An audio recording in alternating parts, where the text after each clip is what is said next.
Pemirsa, kali ini saya mengundang dua orang guru inspiratif yang akan diajak berdiskusi dalam podcast Radar Pekalongan.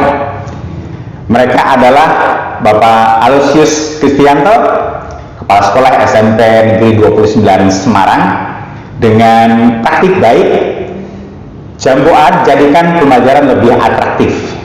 Kemudian yang kedua adalah Bapak Zainul Firdaus, Guru SD Negeri 1 Brangsong Kabupaten Kendal, dengan praktik baik, Larsa, aplikasi penguat proses mikir dalam pembelajaran IPA sekolah dasar. Baik, saya geser ke Pak Kris terlebih dahulu. Bapak, bisa dijelaskan Bapak, ini Jamboat jadikan pembelajaran lebih atraktif ini seperti apa sih Pak? Baik, terima kasih Pak siapa ya tadi? Waduh, lupa saya. Asep, Pak. Pak Asep. Oke, Pak Asep. Selamat sore Bapak Ibu semuanya. Begini Bapak Ibu, di era pandemi saat ini, saya selaku kepala sekolah sering melakukan supervisi pembelajaran yang dilakukan oleh Bapak Ibu guru. Bapak Ibu guru sudah kita bekali bagaimana melakukan pembelajaran secara daring. Mereka sebetulnya kan Bapak Ibu guru yang ada di tempat saya ini, saya istilahkan tamu apa ya Pak? Tamu milenial ya. Mereka dulu pada saat belajar di perkuliahan tidak pernah yang namanya dibekali mengajar secara jarak jauh. Betul. Nah, pada saat pembelajaran jarak jauh itu dimulai, maka saya selaku kepala sekolah punya tanggung jawab moral bagaimana Bapak Ibu guru sedikit demi sedikit kita perkenalkan sarana untuk pembelajaran jarak jauh. Dan bersyukur dalam waktu tidak terlalu lama Bapak Ibu guru sudah mengenal ada Zoom meeting, meeting. Dipaksa ya Pak ya? Selanjutnya kami ajarkan tentang Google Classroom. Betul. Pada prinsipnya pelajaran bisa berjalan dengan baik. Betul. Nah, pada saat kami observasi, saat itu kebetulan saya juga guru matematika. Baik. Wah, matematika kok diterangkan hanya cerita. Bagaimana anak-anak bisa paham langkah-langkah demi langkah, kan kalau matematika itu kan identik dengan kita harus disiplin terhadap aturan-aturan yang telah ditentukan itu ya. Betul. Nah, kemudian di satu kesempatan saya mencoba telepon dengan anak, siswa saya telepon. Ya. Kamu paham nggak yang diterangkan guru tadi? Nggak paham Pak. Jujur ya Pak ya. Judulnya saya tahu, judulnya paham. Nggak paham Pak. Iya. Betul. Cari lagi. Nah, terus kemudian saya tanya, inginnya bagaimana? Ya Pak, kalau matematika ya harus ditulis langkah demi langkah, kami coba ikut mengikuti. Oke, kalau begitu. Singkat cerita, begini Pak Asep. Saya mencoba mencari tahu, oh ternyata di fakultas Google itu ada yang namanya Jamboat. Nah, ini semacam papan tulis digital, Bapak. Jadi guru bisa menuliskan di situ, bisa menyiapkan, bisa membuat sebuah pertanyaan, bisa menyajikan sebuah solusi-solusi di situ ditulis, kemudian anak diskusi. Itu langkah pertama ya. Sebetulnya alasan yang kedua begini Pak. Di era pandemi ini, anak-anak itu saya bayangkan seperti robot Pak. Betul. Anak-anak itu masuk sekolah secara PTN, satu dengan yang lain tidak akan aktif. Singkat cerita saya menyimpulkan begini, ini harus ditingkatkan komunikasinya ini. Betul. Bagaimana cara meningkatkannya? Nah, luar biasa Pak. Dengan Jamboat tadi yang awalnya ingin mengatasi permasalahan tidak hanya di matematika sebetulnya, bagaimana membuka peluang anak-anak untuk diskusi dan lain-lain. Luar biasa. Sampai pelajaran PKN pun sekarang sudah menerapkan memakai Jamboat tadi. Iya. Dan anak-anak mereka masih malu-malu bicara, mereka menuangkan apa ide gagasannya dengan cara ditulis, Pak. Semua anak ditulis jawabannya di fasilitas Jambot itu, kemudian mereka bisa berdiskusi satu dengan yang lain. Ya bahasanya begini, Pak, kalau dalam pembelajaran tatap muka itu kan biasanya anak suruh nulis, kemudian ditempel di papan tulis itu ya.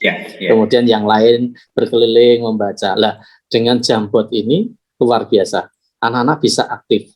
Cuma sampai sekarang yang masih menjadi kendala saya belum banyak anak yang berani mengungkapkan dengan kata-kata. Masih malu-malu ya, Pak ya? Yang masih malu-malu. Betul. Masih malu-malu. Padahal komunikasi itu sangat penting di masa yang akan datang. Betul. Nah, di Jambot sebetulnya Pak ada satu lagi namanya whiteboard V. Nah, whiteboard V ini juga sama. Ini bisa lebih interaktif. Bedanya dengan Jambot, kalau Jambot itu jawaban anak bisa dilihat orang lain, tetapi kalau whiteboard V itu yang tahu hanya gurunya. Sehingga anak lain tidak bisa nyontoh jawaban. Nah, itu sebetulnya begitu Pak, latar belakang kenapa saya menggiatkan guru-guru menggunakan Jambot itu karena pengen pembelajarannya yang jelas lebih interaktif dan anak-anak tidak cenderung seperti orang mengikuti webinar, hanya mendengarkan 5 menit konsentrasi, 10 menit mulai kurang, 15 menit sudah ngantuk, hilang. Betul. Tapi apakah ini aplikasi yang ada bisa diakses di handphone? Apakah berlaku hanya untuk pembelajaran online atau setelah online pun bisa dilakukan, Pak? Bisa. Anak-anak di tempat saya mayoritas lebih banyak menggunakan HP. Dan mereka sudah familiar itu, bisa itu. Jadi pada saat gurunya menayangkan, itu kan ada nanti muncul kode, anak-anak langsung memasukkan kodenya, langsung anak masuk dalam situasi, nanti melihat soalnya apa, langsung dia nulis di situ, jawabannya langsung tertayang. Baik. Berarti real time guru bisa mengetahui jawaban siswa ketika siswa ini memberikan jawaban di smartphone-nya ya, Pak ya? Iya, bisa. Dan itu bisa juga dilihat oleh temannya. Tapi tergantung guru. Artinya gini, pada saat guru, yuk siapa yang sudah selesai, ya ini temanmu, diklik. Nanti itu bisa dilihat oleh semua siswa. Betul. Ya. Jadi prinsipnya itu meningkatkan partisipasi siswa dalam belajar. Betul. Pak, ini aplikasi ini Bapak coba sejak apa, Pak? Sebetulnya begini, saya sendiri seperti kali ini sedang ngajar perkuliahan, kami pun menggunakan itu.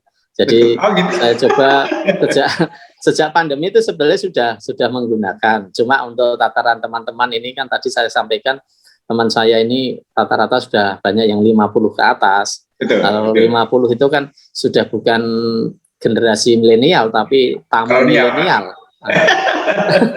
Tamu milenial kan mereka ya hanya bisa menikmati dan kadang-kadang menggunakannya harus sabar pelan-pelan.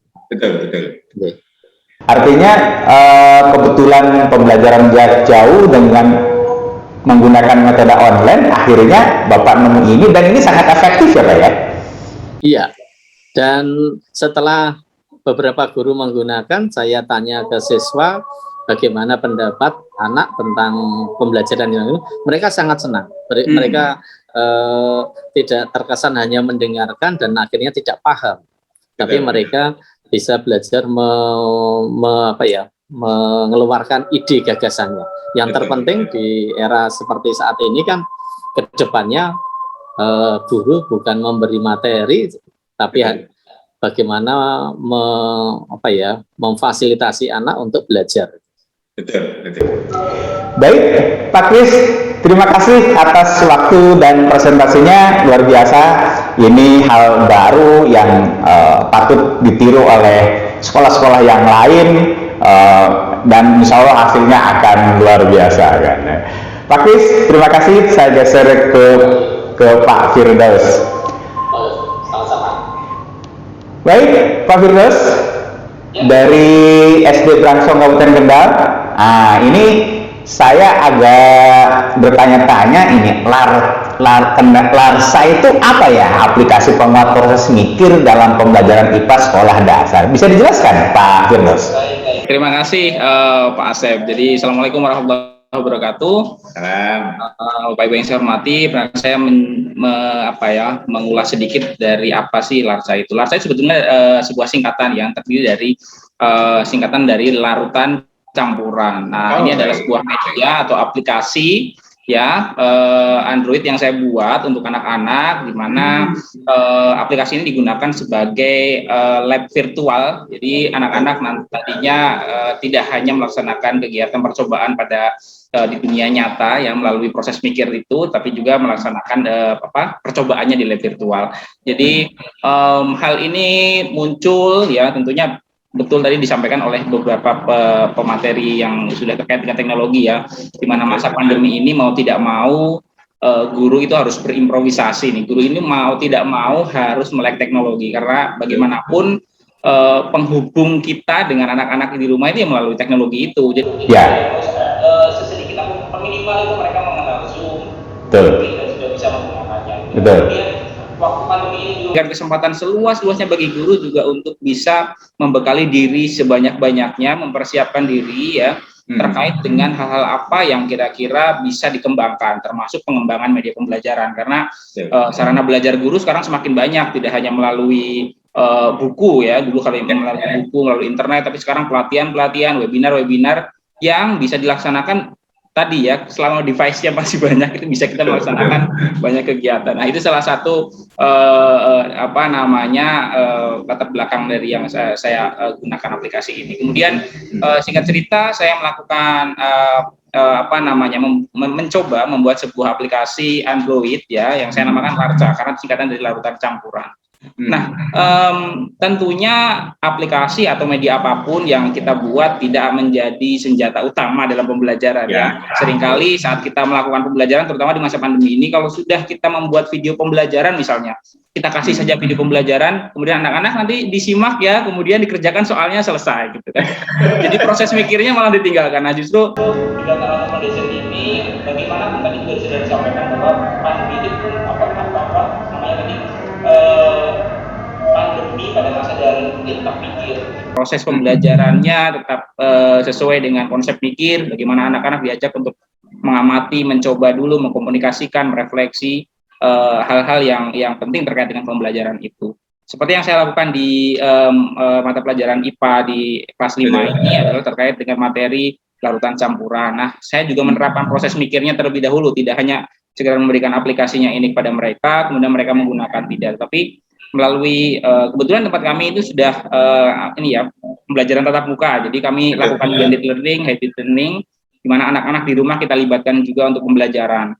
Mereka kemudian saya ajak untuk melakukan percobaan kecil terkait dengan larutan campuran ya, homogen dan juga heterogen, dengan mempersiapkan beberapa alat dan bahan yang mereka lakukan sendiri di rumah. Nah, kemudian setelah itu aplikasi yang saya buat ini saya bagikan pada mereka untuk mempertebal pemahaman mereka terkait dengan ini, juga sebagai laboratorium virtual mereka, sehingga mereka bisa coba-coba sendiri itu di rumah, seperti itu.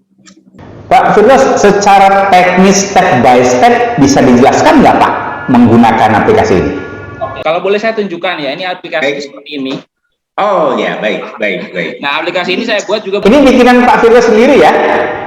Wih, luar biasa. Saya juga libatkan anak untuk mengisi voice-nya. Jadi anak-anak juga saya libatkan untuk mengisi suaranya. Seperti ini. Nah, isi dari aplikasi ini ada kompetensi, kemudian ada materinya. Nah, di materi ini juga ada simulasinya. Betul. Nah, dan di simulasi inilah mereka mencoba sebagai laboratorium virtual mereka. Wah, menarik ini.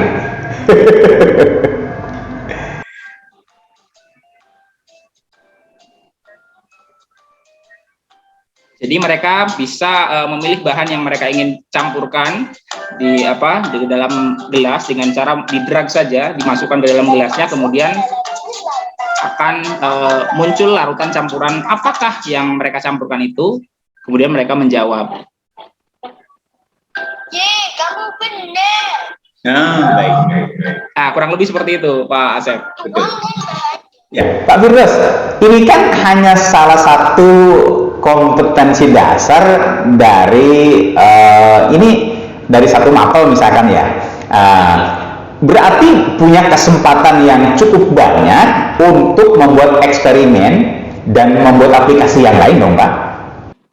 Betul, tentunya seperti itu ya harapannya ya. Jadi tidak hanya kira-kira kita juga perlu melakukan analisis ya, kebutuhan itu apa sih? Karena anak-anak itu tentunya sekarang masa pandemi ya, anak-anak dekat sekali dengan gawai, dengan HP mereka. Mau tidak mau kita juga harus masuk ke dalam dunia mereka. Apa sih yang sedang mereka gandrungi saat ini? Ini sedang boomingnya gamifikasi ya, gamifikasi terkait dengan bagaimana kita memanfaatkan fitur-fitur game ya dalam pembelajaran ya, salah satunya dengan memberikan reward dan mungkin bagi saya ini salah satu bentuk saya menyelami dunia mereka bisa mengoperasikan percobaannya sendiri di HP-nya mereka sendiri, tidak perlu harus repot-repot menyiapkan sesuatu dan sebagainya. Tapi tetap esensi pembelajarannya tetap harus kita sampaikan bahwa itu pentingnya ya bagi kita, bahwa proses pembelajaran terkait dengan mikirnya, mengamatinya, interaksinya, komunikasi dan refleksinya itu tetap harus dijalankan terlebih dahulu, dan itu penting gitu untuk proses mereka belajar. Ini Pak Firdaus waktu kuliah jurusannya apakah jurusan coding atau apa, Pak? Tidak ya. Saya pendidikan guru sekolah dasar, sama dengan yang lain. Cuma memang diberikan kesempatan saja. Kemarin saya di setelah pandemi memang kira-kira hal-hal yang menurut saya menarik. Kebetulan juga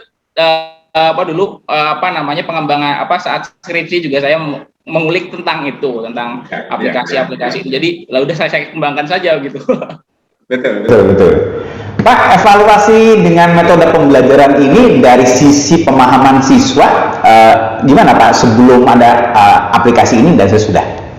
Ya, lagi-lagi ini kan sebagai penguatnya ya. Jadi apa yang sudah mereka pelajari ya di proses mikir yang mereka lalui, proses pembelajaran yang mereka lalui, kemudian akan saya evaluasi, baik menggunakan evaluasi secara melalui refleksi, melalui evaluasi tertulis ya juga dilaksanakan. Cuman melalui aplikasi ini juga kan di dalamnya juga ada evaluasi soal-soal yang tersedia di dalamnya. Jadi mereka juga bisa lebih